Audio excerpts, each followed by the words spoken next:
Bonjour à tous amis auditeurs, voici la minute du bonheur. Et aujourd'hui, la fleur et la feuille. Voici un exemple vécu de processus de croissance du nid des germes. Une femme vivait dans la pleine conscience de la pensée créatrice et dans l'obéissance à son guide intérieur. Elle se trouva contrainte de partir en voyage pour plusieurs mois dans des circonstances fâcheuses à plusieurs enseignes, mais elle se hâta d'affirmer tout est bien, malgré les apparences contraires, persuadée que cela cachait un bonheur qu'elle ignorait encore. Son souci principal était son fils âgé de 20 ans qui terminait ses études et ne pouvait vivre seul dans leur appartement. Elle le mit donc dans une pension de famille et partit. Elle ne laissait aucune inquiétude se former en elle, bien qu'il eût été temps de chercher une situation pour ce garçon, qui devrait gagner sa vie dès la rentrée.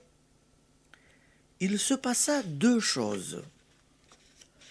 Son voyage fut plus favorable qu'il n'était humainement possible de l'espérer et ouvrir de très belles perspectives. Le jeune homme rencontra dans la pension un homme qui se prit d'estime pour lui et lui proposa une situation intéressante dès le début et de grand avenir. Il fallait que cette rencontre eût lieu. Cela avait impliqué certains bouleversements que quiconque eût appelés de gros ennuis. Si cette dame avait accueilli ce changement par des pensées négatives, si même elle avait limité sa pensée aux résultats heureux du voyage, sans remettre sa destinée tout entière et celle de son fils à l'esprit en elle, elle n'aurait recueilli que ce qu'elle aurait semé. Application. Dans tous les détails de votre vie, prenez conscience d'un plan parfait auquel tout concourt.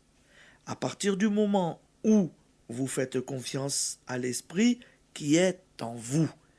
Et je vous souhaite une bonne journée avec toutes les meilleures pensées possibles. À demain, amis auditeurs.